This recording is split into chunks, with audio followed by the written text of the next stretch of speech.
per parlare di quello che è stato accertato anche di recente attraverso le indagini e i processi che si sono celebrati sulla strage di Via D'Amelio, introduco Federica Fabretti. Prima vi dicevo che tutti gli autori di questo libro hanno in comune il fatto di aver vissuto molto da vicino le vicende narrate in questo libro. Vissuto molto da vicino oppure averle fatte proprie, possiamo dire. Quindi magistrati, giornalisti, familiari di vittime di mafia, avvocati, o chi come Federica ha scelto per interesse personale di occuparsi di queste cose. Federica dal 2008 è una delle anime del movimento Agende Rosse di Salvatore Borsellino e ha scelto di avere a che fare con questi argomenti, cioè con tutto quello che riguardava le inchieste, i processi in corso con la strage di Via D'Amelio, probabilmente per interesse personale, ma lei dice spesso anche per stare bene io personalmente, perché questa cosa, il far parte di questo gruppo, di questa attività, l'ha fatta stare bene. Lei svolge l'attività di fisioterapista normalmente e quindi quando si parla di questo libro nelle presentazioni tendenzialmente dice: io ho cercato di contribuire a questo libro dando un contributo che potevo dare appunto partendo dall'essere una fisioterapista, quindi non una professionista di questo settore, non una giornalista o un magistrato. E dice ad esempio ho avuto l'opportunità, non so, di trascrivere una conferenza stampa, per dire quella del 19 di luglio 1994, in cui l'allora procuratore Giovanni Tinebra e i sostituti Francesco Giordano e Ida Boccassini sostenevano la validità della pista investigativa imboccata intrapresa con Vincenzo Scarantino per individuare mandanti ed esecutori della strage di Via D'Amelio. Quindi Federica dice: ho dato un contributo, ad esempio, per realizzare questo libro, trascrivendo questa conferenza stampa e raccogliendo gli elementi significativi che sono stati detti quel giorno. Io vorrei sgombrare il campo dagli equivoci subito e dirvi che Federica ha scritto interi capitoli di questo libro, quindi non si è limitata a trascrivere conferenze stampa, ma è una vera autrice di quello che è contenuto in questo libro. E approfitto di questo fatto, appunto, che Federica sia un'autrice e una profonda conoscitrice degli argomenti che sono trattati nella Repubblica delle Stragi, per parlare di quello che è stato accertato con la sentenza più recente di primo grado sulla strage di Via D'Amelio, la sentenza Borsellino Quater, che è stata emessa il 20 aprile 2017. Grazie Marco e grazie a tutti. Prima di rispondere all'invito di Marco ci terrei tantissimo, aggregandomi a ciò che ha detto Antonella prima, a dire una cosa. Il fatto che questa presentazione del nostro libro sia stata organizzata dall'ANPI ha per me un valore fondamentale, oserei dire, forse impareggiabile, proprio perché nel momento storico attuale in cui dovremo, temo, rispolverare la parola resistenza, da qui in avanti, forse anche adesso già l'abbiamo fatto, appunto ha un valore ancora più grande. Per questo ringrazio veramente tanto Gianluigi e tutta l'ANPI di Venezia per averci dato questa possibilità. Grazie.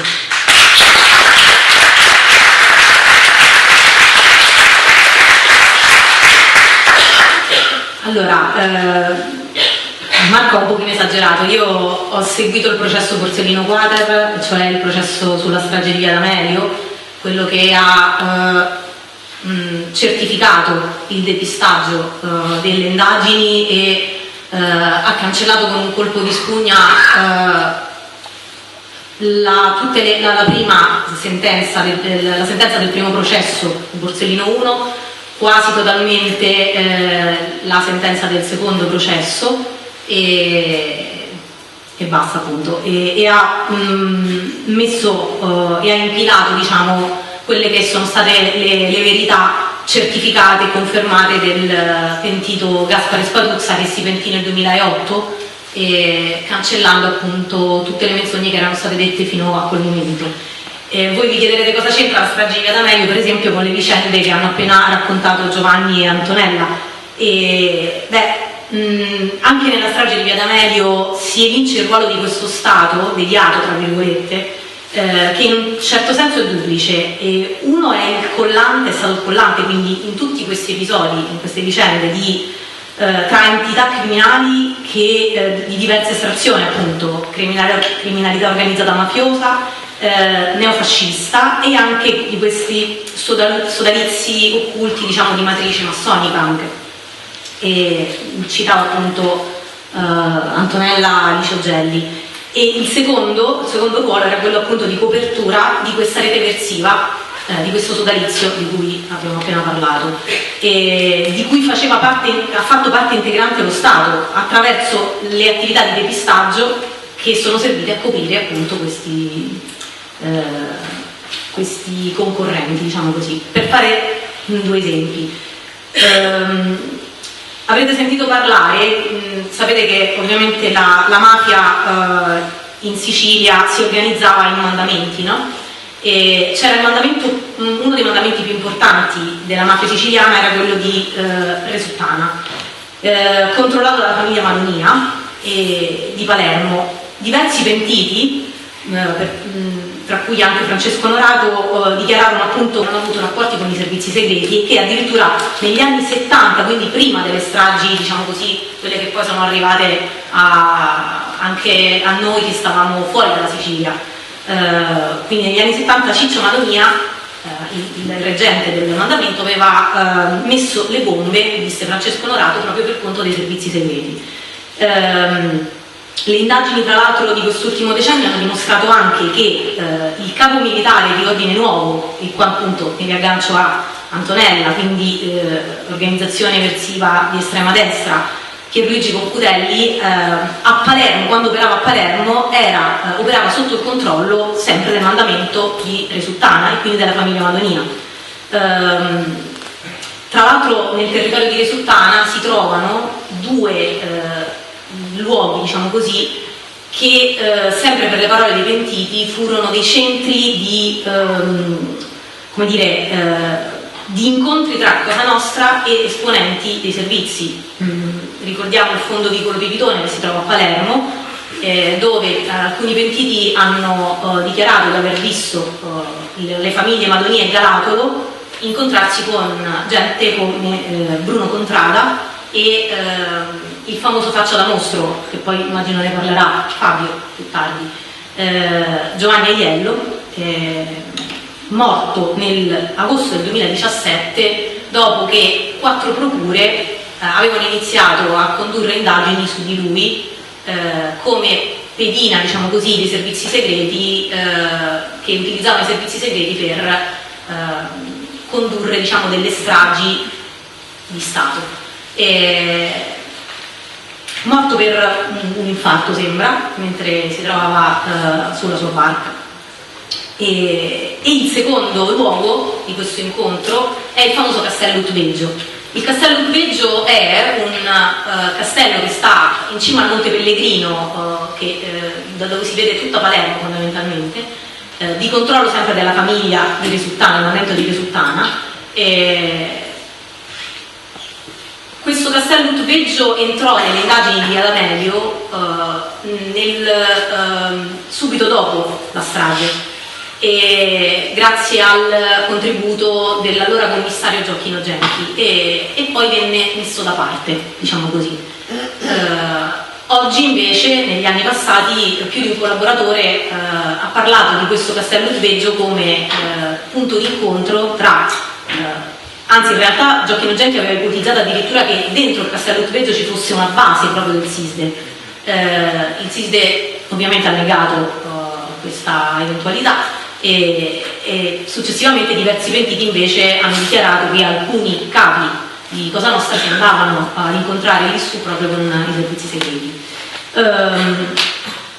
Detto questo, Marco mi diceva della sentenza del Borsellino Quater. È stata un processo durato 4 anni, lunghissimo, in cui io sono stata testimone un po' persa, perché mi aspettavo un processo fosse una cosa completamente diversa. Mi aspettavo appunto che l'accusa cercasse di insieme alle parti civili, che ovviamente si erano costituite parti civili, quindi cercavano insieme di prima di tutto la verità ovviamente, e quindi anche la giustizia nel caso degli imputati che stavano a processo. Invece prima di tutto ci siamo trovati a processo anche Vincenzo Scarantino, l'ha citato prima Marco. Vincenzo Scarantino è stato la persona diciamo così, che ha messo in piedi il depistaggio su suggerimento, poi vedremo,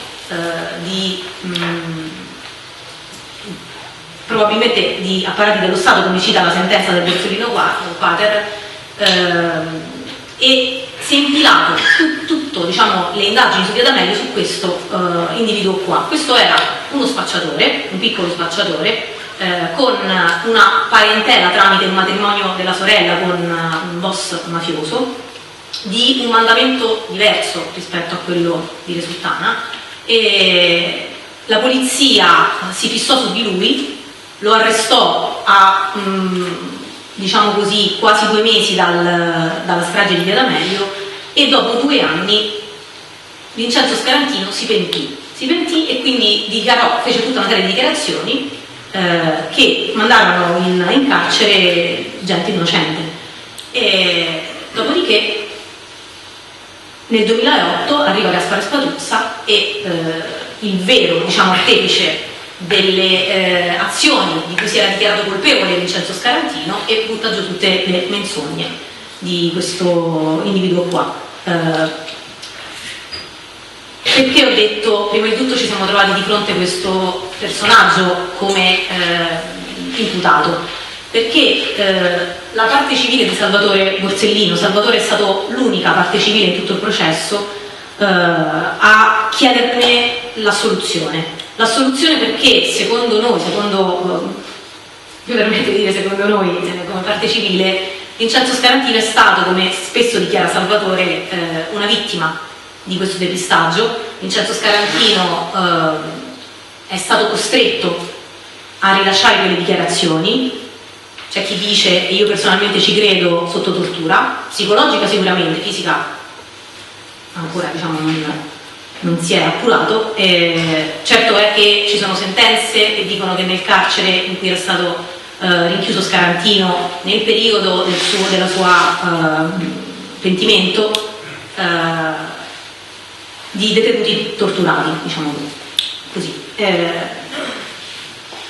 Quindi prima di tutto appunto questa presenza che a noi è sembrata veramente irricevibile di Scarantino come imputato di quel processo, insieme a stragisti del calibro di Salvatore Madonia o Vittorio Tutino, e quando soprattutto mancava la presenza degli ufficiali di polizia che Scarantino aveva chiamato diciamo così, in correità in questa, diciamo, costruzione di questo depistaggio. Parentesi, che poi immagino sempre ne parlerà Fabio più tardi, questi poliziotti, quanto tempo fa? L'anno scorso comunque, nel 2018, si è aperto il processo a loro carico. Una volta conclusosi quello su Via D'Amelio e Borsellino Quater, si è aperto un processo a 3 poliziotti che un funzionario di allora e 3 ispettori e 2 ispettori, scusate, che avevano gestito Vincenzo Scarantino nel periodo della collaborazione, della falsa collaborazione. Che cosa dice la sentenza del Borsellino Quater e perché è stata così fondamentale per la storia d'Italia? È stata di fondamentale importanza perché ha ricostruito in un certo senso cosa accadde prima e dopo la strage, perché il depistaggio è stato costruito prima e durante con il furto dell'Agenda Rossa, di cui poi parlerà il video di Angelo, e dopo la strage con il depistaggio proprio sulla figura di Vincenzo Scarantino. È stata di fondamentale importanza per capire anche quali furono le ragioni che resero necessario questo depistaggio, prima di tutto la strage e poi il depistaggio. La strage è avvenuta a 57 giorni da strage di Capaci, in cui morì Giovanni Falcone, la moglie e gli uomini della scorta, e soprattutto è stata fondamentale questa sentenza perché si capissero i motivi dietro quello che proprio la Corte d'Assise ha dichiarato essere stato uno dei depistaggi più scandalosi della storia della Repubblica. Questo processo e questa sentenza raggiunge secondo me fondamentali certezze, importanti certezze che appunto sono di primo grado, però nel frattempo sono state scritte nero su bianco per la prima volta dopo 25 anni, 26 anzi, raggiunge appunto la certezza che a commettere la strage di Via D'Amelio fu Cosa Nostra, ma con il concorso di soggetti estranei a Cosa Nostra, appartenenti agli apparati di servizio segreto o di polizia, ancora non si capisce bene. Seconda certezza, il depistaggio è stato eseguito concretamente dal capo della squadra mobile e poi questore di Palermo, Arnaldo La Barbera, ve lo ricorderete perché è lo stesso Arnaldo La Barbera dei fatti del G8 di Genova del 2001, e dai suoi uomini, comandati molto probabilmente da qualcuno molto più in alto di loro, fu compiuto per occultare il ruolo di questi concorrenti esterni a Cosa Nostra. Per cui io mi fermerei qui, se non vi vorrei leggere solamente molto velocemente due passi sul tempo scritti nella sentenza. Le motivazioni della sentenza del processo Borsellino Quadra li potete trovare scaricabili in PDF sul sito di Salvatore, sul nostro sito www.1992.com, e li potete leggere online. Sono estratti delle 3.000 rotte pagine di sentenza. Mi sto sbagliando con la trattativa. Insomma, 1.800 pagine di sentenza, le abbiamo estratte. Le parti più secondo noi le parti più importanti, quelle che facevano capo appunto al depistaggio, perché personalmente ritengo che, seppure di fondamentale importanza per la giustizia italiana, ci mancherebbe altro l'appurare le colpe del mafioso di turno, però personalmente per la storia della nostra Repubblica per me è molto più importante capire cosa c'è stata dietro quella strage piuttosto di quale mafioso mettere in carcere. Fondamentalmente non mi interessa tanto la pena quanto la verità storica, come parlava Giovanni prima. E quindi vi dico semplicemente questa cosa. I giudici della Corte d'Assise hanno parlato di strage di Via D'Amelio come una strage terroristica. Perché terroristica? E qui mi aggancio a quello che diceva Giovanni, e scrivono così: la strage di Via D'Amelio ha rappresentato una delle più gravi espressioni di una vera e propria dichiarazione di guerra allo Stato, adottata appunto dalla Commissione Provinciale di Cosa Nostra nel dicembre del 91, la riunione di cui parlava Giovanni. Se la finalità fosse stata soltanto quella di eliminare un magistrato scomodo, non sarebbe stato necessario commettere un attentato di proporzioni gigantesche come fu la strage di Via D'Amelio. Il movente generale del piano stragista consiste nel destabilizzare la compagine statale, destabilizzazione che, è evidente, non poteva essere fine a se stessa, ma che doveva condurre alla ricerca di nuovi referenti istituzionali in sostituzione di quelli precedenti, dimostratesi del tutto inidonei. Un'ultima cosa,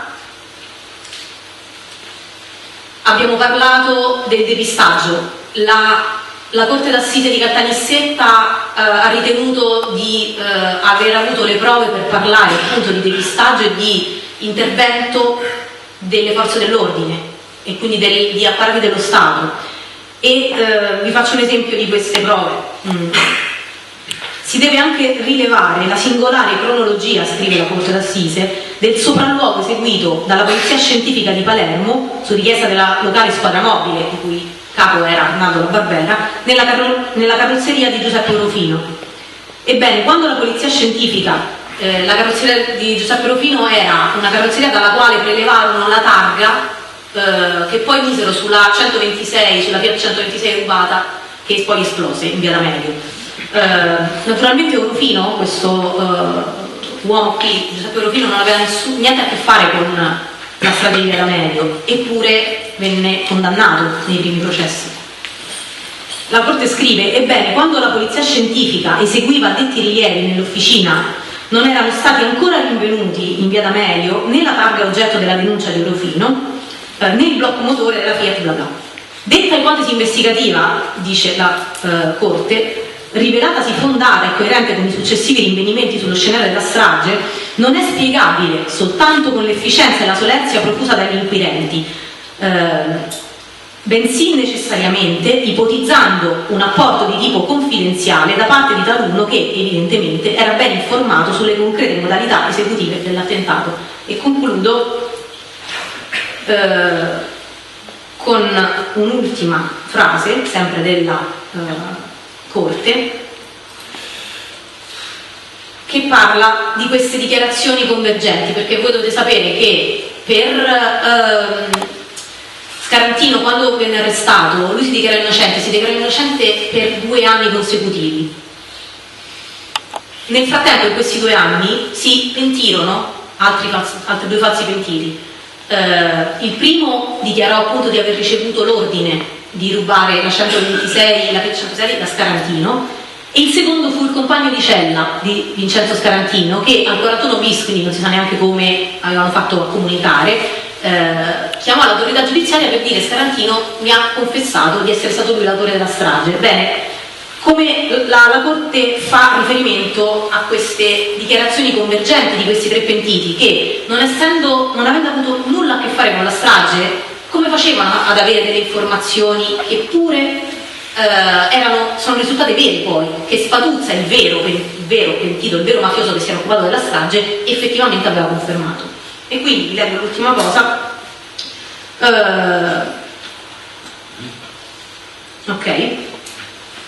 L'analisi che si è condotta sulla genesi della collaborazione con la giustizia di questi 3 falsi pentiti lascia emergere una costante: in tutti e 3 i casi le dichiarazioni da essi rese, radicalmente false nel loro insieme, ricomprendevano alcune circostanze oggettivamente vere che dovevano essere state suggerite loro dagli inquirenti o da altri funzionari infedeli, i quali a loro volta le avevano dovute apprendere da ulteriori fonti rimaste occulte.